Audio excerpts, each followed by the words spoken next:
Our dear viewers, thank you very much for watching Rest TV. My name is Katongole Isakats, your host. I'm so grateful to have you again. Thank you for keeping it on Rest TV. As usual, Monday to Friday, we are here on the round table, and we are so blessed to have you. Thank you very much for, if we know that you're there, you're watching us, it gives us courage to do more. It gives us the guts to keep on, serving you better. We are grateful even today. We have a woman of God. Last time she visited us and we were so blessed. People, they were calling me all over. They were saying that was a very powerful message. So we are here again with her for a second time. So you're so blessed. If you missed our first take, today just get seated because you're about to hear a lot from her. So we are going to welcome her again to speak to us, and allow me to invite her to speak to you. But first of all, she's going to introduce herself to you and some of the things she does. I know every time we get new viewers, so maybe you missed the first take. Now, stay tuned. Let's welcome Madame Nancy. Thank you very much, Mr. Katz. Good morning, viewers. My name is Evangelist Zoe Nancy from United Kingdom. It's an honor and a privilege to be here once again on Rest TV. I am an evangelist and I am the author of 2 books, Accountability and A Call to Return. Accountability is a book that has gone to many nations. It has been translated to Urdu in Pakistan, and there in Pakistan I was able to do leadership meetings in different cities, teaching leaders of churches on accountability. I also do crusades in Pakistan. I've also taught leaders of churches on accountability in Zimbabwe, in Kenya, in South Africa, in Pakistan, and now this time in Uganda.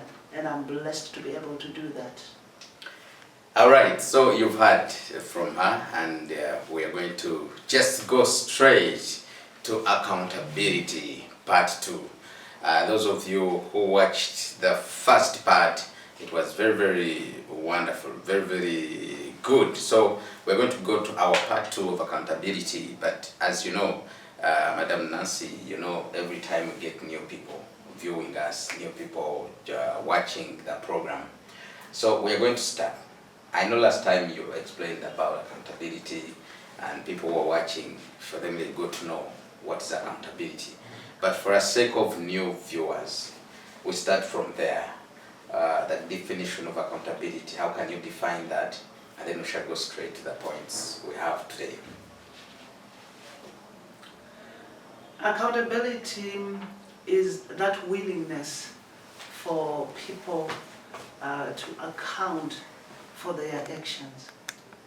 Spouses don't want to be accountable to each other. Even in churches, church members don't want to be able to be accountable to their pastors, and elders don't want to be accountable to their pastors, and pastors in turn don't feel like they want to be accountable to their trustees or elders. Even when we look at governments, we realize that citizens do not want to be accountable to their governments, and vice versa. So accountability is a very, very important topic in different spheres, whether it's in the family, whether it's in governments, in churches, in workplaces. It is a very important principle. Want to, in line of setting a goal, how can someone be accountable in line of setting a goal? Do we need, which kind of goals do we need? For example, if I want to be accountable, maybe at my workplace, at a personal level, how can I set a goal and stick to that goal in line with accountability? The goals have got to be specific.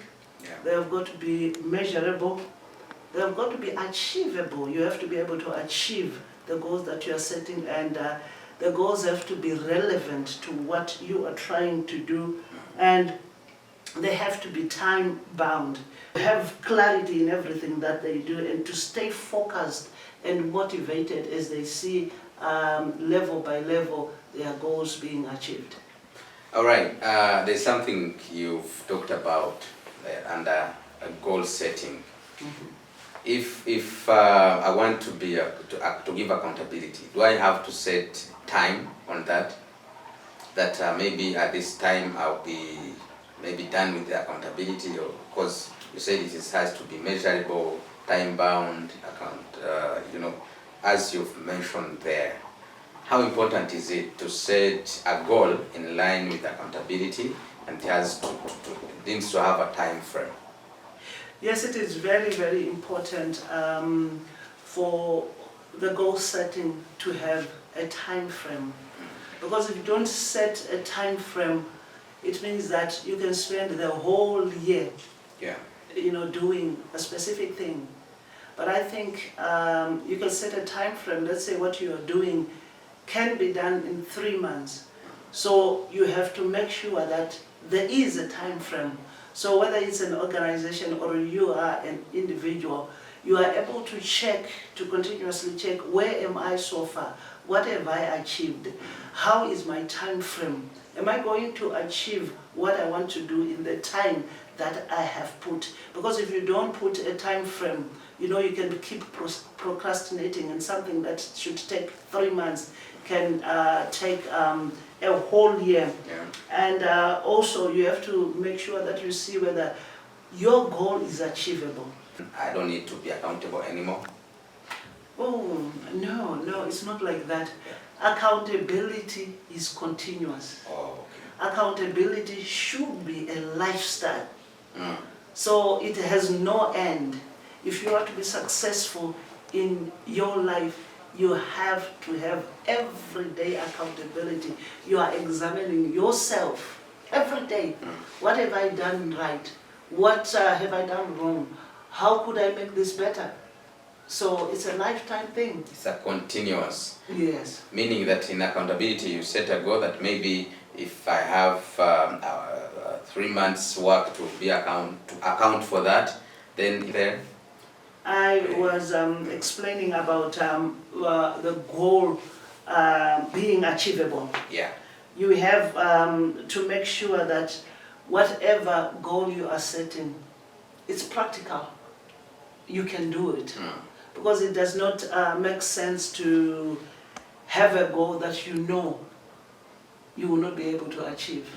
So do things, whether it's doing things in bits, in small bits, you can do that. And as long as it's practical, it's achievable. And the goal also has to be specific. It can't be general, because if it's a general goal, you will not be able to come up with a successful project. But it has to be specific. What exactly do you want to do? And how are you going to do it? What happens if I don't achieve what probably I've planned? Can I replan, or I can just drop it and I'm like, let me start afresh? No, I think dropping it wouldn't really make sense, but you can redefine your goal. You can check to see, well, what's wrong? You have to evaluate, how come the goal did not work? Did I give it a little time when I was supposed to have given it more time? Was it really specific? How best can I do that? So you can also redefine your goal, but you don't give up. You try to find ways of making it work. Oh. All right. Okay, so we are looking at this. This is very, very important, because so many people out there, some of you are broken-hearted because of that person you trusted with your secrets. You've told this person everything about you. And then somehow, somewhere, things didn't go well. Now we hear every corridor. They talk about your personal secrets. So you're wondering, why would you have to share your confidentials with that person? So now that they're giving us, how can we deal with that? That person to trust, and for how much should I trust this person? Or, what do I have to stay with some secrets for my own security, or I have to be open and we leave it to God? I think Thank you, Mr. Kat, for that. I think, you know, if you have an accountability partner, that's why I was saying that you need to pray for an accountability partner. You don't just choose an accountability partner. But one important quality of an accountability partner is being confidential. Because that person doesn't want also to have their secrets all over the place. Yeah. I mean, we have had, I'm sure you know, situations whereby people go to their pastors for counseling. Yeah. And they are saying, pastors, this is what has happened, this is what has happened to me, or I've messed up, I did this and this, I went and I started going out with another woman and stuff like that. And because of lack of accountability of some pastors, they start talking about it on the pulpit. Yeah. And it is very, very hurtful. Some people are being totally destroyed, totally hurt, because they have entrusted very confidential information to somebody who has not been able to keep confidentiality. Yes. And also I've read it where it says that you can have 2 accountability partners also. And yes, you have a backup plan. You have a backup plan. So this accountability partner, you can be able to tell these things, you know, and they can be able to help you. You pray with each other concerning marriages and stuff like that. If you don't trust your accountability partner to be able to handle the sensitive information that you would have given them. So yes, you can do that. So it's not a must that I need to have only one. I can have like 2. You can have. But this one I share with this person, maybe business things. Then the other one, when it comes to marriage, this one I trust with my marriage secrets, something like that. Yes, something like that. But you don't have too many accountability partners. But you can do that if you are in business, Mr. Katz. Yeah. Your accountability partner does not know. You have an accountability partner that knows nothing about business. You know, I think it would be best to have business, an accountability partner who is good in business, who can be able to help you with some information in order for you to be successful in the business that you'll be doing. Can I have my wife as my accountability partner? I've been asked that question again and again. Yeah. It's tricky. I've had people who would say, you know, my wife is my accountability partner. But there are some situations where, Mr. Kat, you know, your wife, let's say you have hurt your wife. Your wife cannot come to you to be an accountability partner on that situation. You can talk about it, but at times you need to just air out, you know, whatever is hurting you. So have an accountability partner that will be able to say, you know, this is what I'm facing in my marriage. Please pray for me. Because they are women who are in situations of abuse, domestic abuse. Yeah. So if you are in domestic abuse, you can't make your husband your accountability partner to say, oh, I've got this problem. I don't know how. When is the one who is abusing you? Yes, when is the one who is abusing you. Yes. So yeah, I mean, it really depends. Yeah. But we are still going on, but we are going to go for a short commercial break. We are coming back. We are still here. Just be on. Don't go away. We are here to tell you and to help you out, because this message, it is for you and me. We learn and then we change. Thank you very much. Keep it on Rest TV. We are coming back. Welcome back from that short break. You're still watching Rest TV program, The Round Table. Katongole Isa Katz. I'm right here in the studios. We have a guest straight away from United Kingdom. We are so blessed as Rest TV to have international guests. So you are very, very blessed too, because the topic we are talking about, it's a very, very strong one, accountability. So many people, they don't want to be accountable. And we are blessed to have a woman of God telling us how can we be accountable to everything we do. So in this second part, we are going to look at transparency in line with accountability. So many people, they don't want to, they are not transparent. They do things, but not in a straight path. they do things in a manner that they're just doing it for a sake of giving accountability.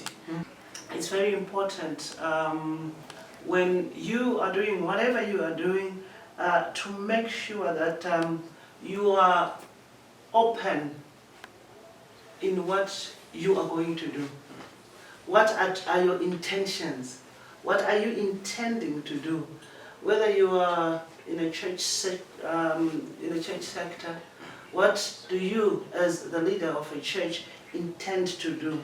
And or as maybe leadership, a group of leadership, to be able to tell the church what you intend to do. That is why we have meetings. We need to have regular meetings as with the church members to say this is what we intend to do in this quarter, and also to be transparent about the progress.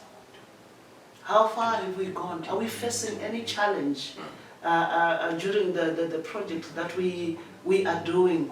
So it is important to be transparent, because when you are transparent, people trust you because of that, and they will be able to understand what is happening in the church. And also with transparency, you as an individual will be very mindful of your actions.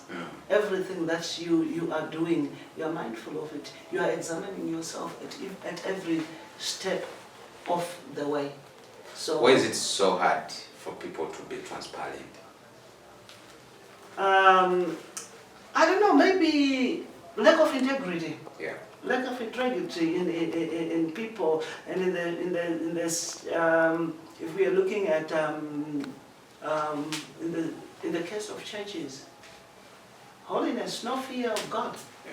There is lack of the fear of God in the church today, and also in workplace situations, it's just lack of integrity, and also people wanting to be seen as the boss. I am the Alpha and the Omega, the beat and all. So some people, like in churches, they don't want to be questioned, because this is my church, you are my people. So they don't want to be transparent in that case. That drives me to another question. Can I admit a mistake? Like some people, they don't want to. When we were still little boys, when we were growing up, they used to tell us that parents or adults, they don't do mistakes. When it comes to our African setting, maybe here in Uganda, that a parent can do a mistake and they beats up a child who is innocent about that. And then that's how some of us were raised, knowing that parents, they don't do mistakes.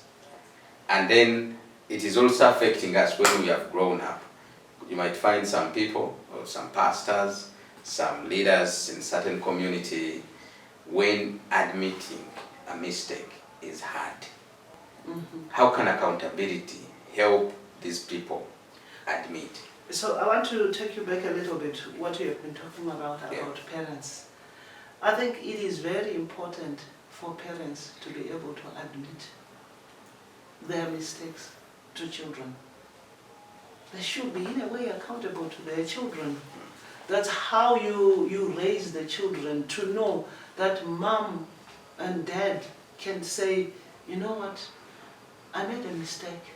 I was wrong in that. There are some parents who are accountable, who can say that to their parents, but there are a few of them, because most of them say, I'm your father, I'm your parent. I don't need to say sorry to you. But there are parents who would say sorry to their children. I am so sorry, I was wrong. But so very few.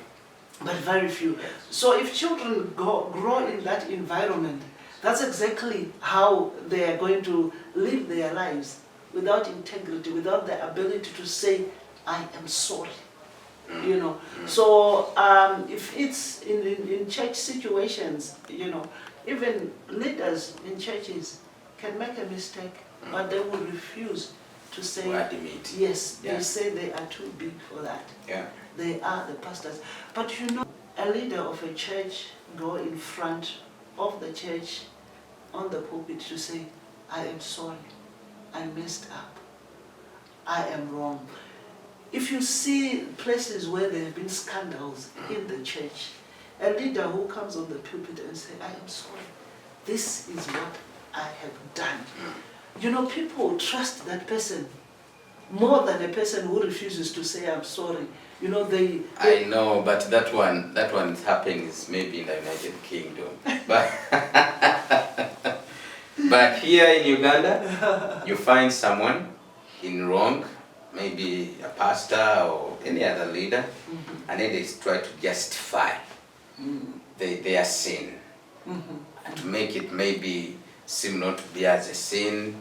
So in such kind of scenarios, whereby a leader has committed something, the community knows that one is wrong, and they are trying to justify it to look like it is right.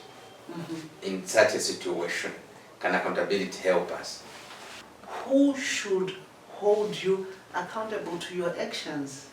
Who should be brave enough? But the problem is that, you know, in churches, in leadership, you know, the pastors are given too much power. Yeah. Power is not distributed.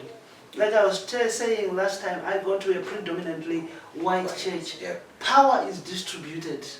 It is distributed, and if somebody is wrong, they will be able to, the church will be told that this is what has happened to this person. That person can apologize to the church to say, this is, so things are done, you know, properly. But, you know, my prayer is that leaders of churches out there would become accountable. They will have integrity enough to be able to say to their church, I am sorry, I messed up. That parents should be able to say to their children, I am sorry, I messed up. Because what people forget is that they are not only accountable to their children, or they are not only accountable to the flock of God, but they are accountable to the all-seeing God, the all-knowing God. Yeah. So if you have the fear of God, you'll be able to say, I'm sorry, I messed up.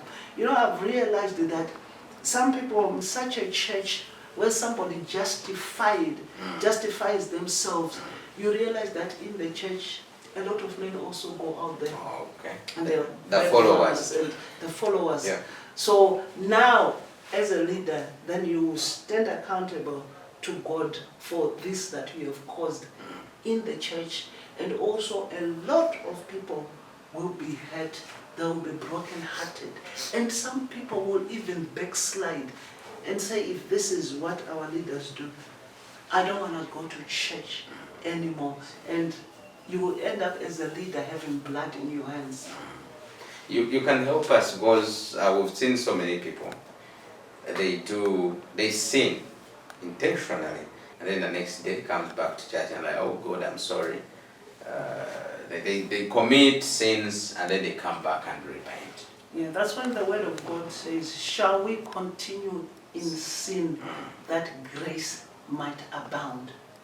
You know, we have situation where people continue in sin. They are doing fornication, maybe they are sleeping around, chasing around girls in church, and that in that situation, elders should sit the person down and talk to the person, you know, to see whether this person can repent of what they are doing and change.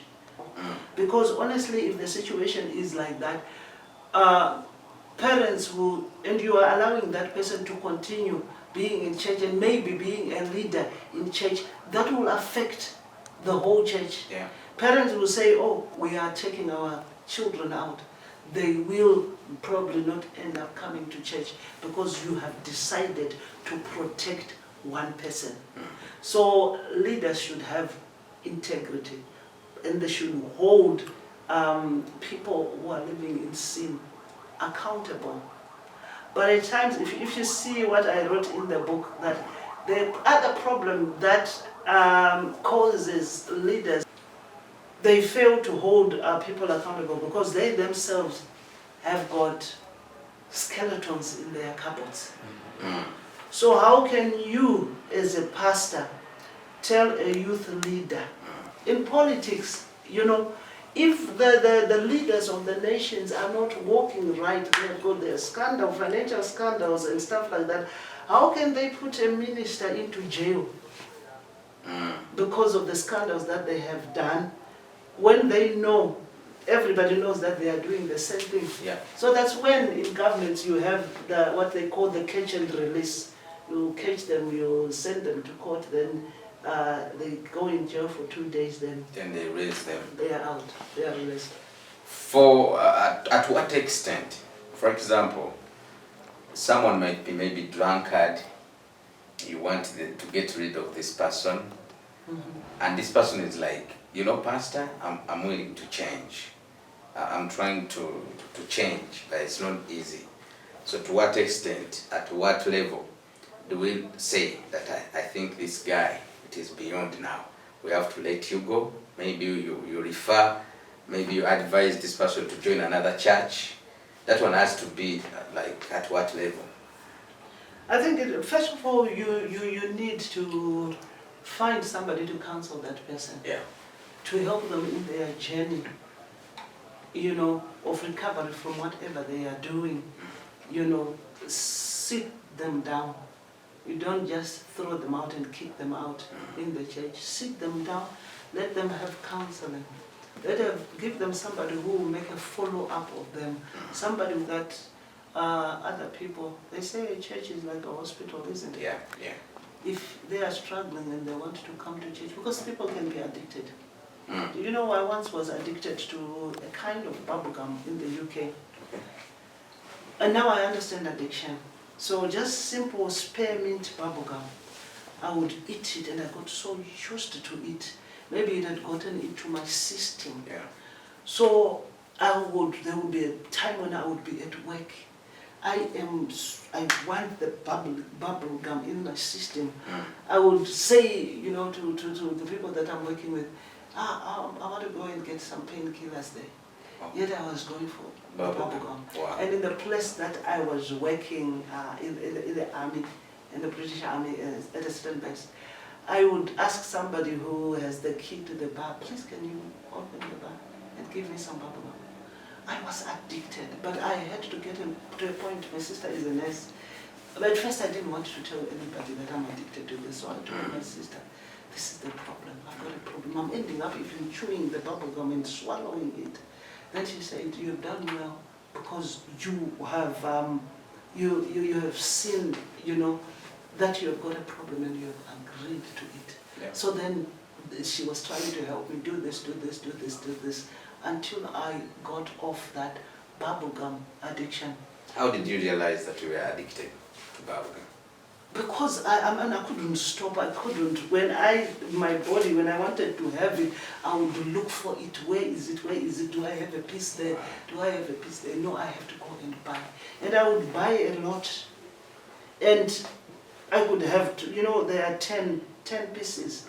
No, I could have even 3 of them, 30 in a day. That was serious. So that is addiction. That is what addiction is all about.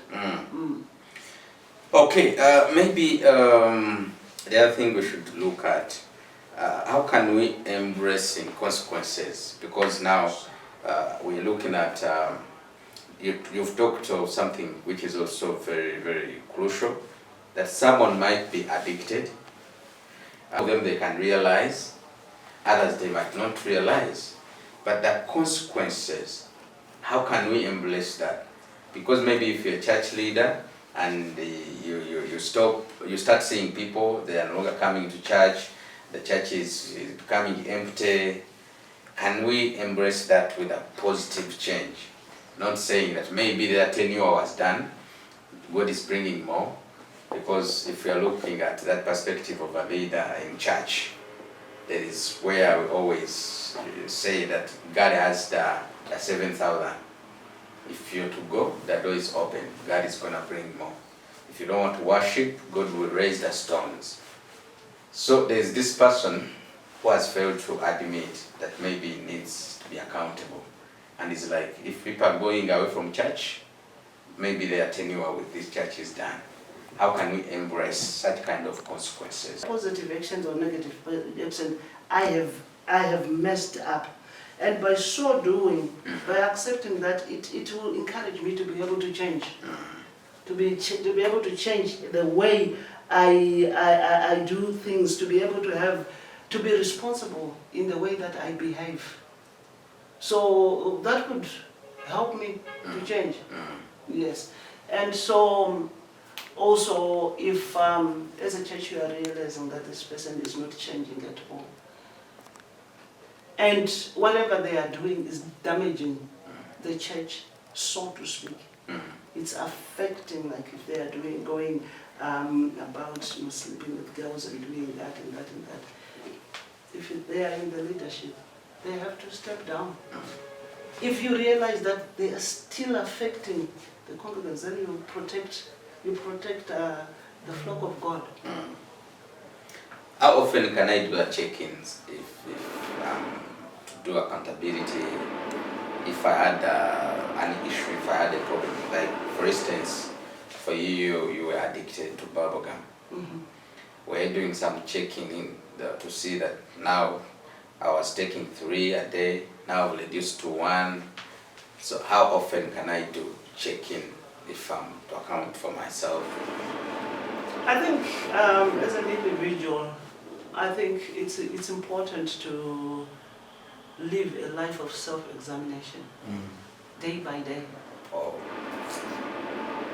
Introspect into the situation. How have I done today? How am I today? Although necessarily at times you don't check on that day, you can do it weekly. Yeah. How have I done in this week? Am I improving? Or have I reduced the number of bubblegums, chewing gum that I am taking?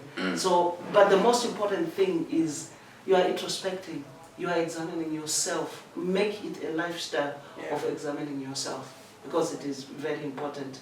So check in, and if you have got an accountability partner, I had to talk to my accountability partner also, not only my sister, but my accountability partner. And so she would check on me, like weekly. How are you doing so far? And, that's... So meaning it's a gradual process. It's a gradual process. You cannot wake up one day and you're like, if I've been smoking, today I'm not going to take any. No, it is a gradual process. It doesn't just go just like that. So there's no magic. There is no magic. There is no magic. Okay, so as we are winding up, I'm seeing the time notes. I want to, first of all, thank you, Madam Nancy. But before you leave, you need to tell these people here some of the easy way, 3 or 2 words. How can someone accept being accountable? How can you be consistent? Because at times you'll be like, oh, this month I'm going to be clean. I'm going to work on my accountability issues. And then you do it a month, then the next month you leave it. What thing can keep a person stay focused on the accountability issues? I think it's important to have your goals. Yeah. And with your goals, you are able to check, this is what I want to do. What's the time frame that I want to do this thing in? And then you constantly evaluate, where am I? This is the first month. Where am I in doing this? And also, if you have got challenges that you are facing, to be able to look at things and say, you know what, this way I'm struggling. And if you have got an accountability partner, that's where the accountability partner comes in. You talk to your accountability partner, I'm facing a challenge in this thing. How can I be able to do it? And be a person who is teachable. Yeah. And be a person who is committed to whatever they would have said they would do. Be able to kind of like realign, if you've got your goals and you have realized that, I've messed up, look at them again, realign, see how you can do whatever you want to do best, then you are able to do that. So it is important. So accountability is important. I just want to say out there, it doesn't matter who you are, whether you are a leader of a nation, you are a parent, you want copies of the book, I will refer you to Apostle Rogers from Chosen Family Church, Wachiso, and also Apostle Joseph from Doxa City Church in Wachiso. You can also find the ebook on africanbooks.com. And yes, there is a second copy of the book that is coming, and it will be Accountability for Leaders. Accountabilities for Leaders. We also have Accountability for Young Adults coming. We have several books that are coming up. Also, we have a call to intimacy. So just we'll keep you posted concerning those books. So thank you so much, everybody, for tuning in. It was an honor and a blessing to be here on Rest TV. I want to say a big hello to my husband, Pastor Joseph Piri, in Winchester, United Kingdom, and to thank him for allowing me to go into nations with the Word of God. I'd like also to thank the leadership of DP Global Ministries, United Kingdom. Those ones who are seated in their sitting room, you're watching us, thank you so very much. There is Manager Henry of Gold Spring Hotel, Nansana. You're always on. There's also my friend called the Nkoyo Yelisachiwana of Nansana Camping and Innovation Center. Thank you so very much for being a part of this show. We're going to stop here, but I want to let you know that we have lunch hour services here every day, Monday to Friday, 12:30 to 3, here at the House of Rest Auditorium. Pastor Isaac Achovich is always here waiting for you. You can pass by and be blessed. Katongole Issa Katz.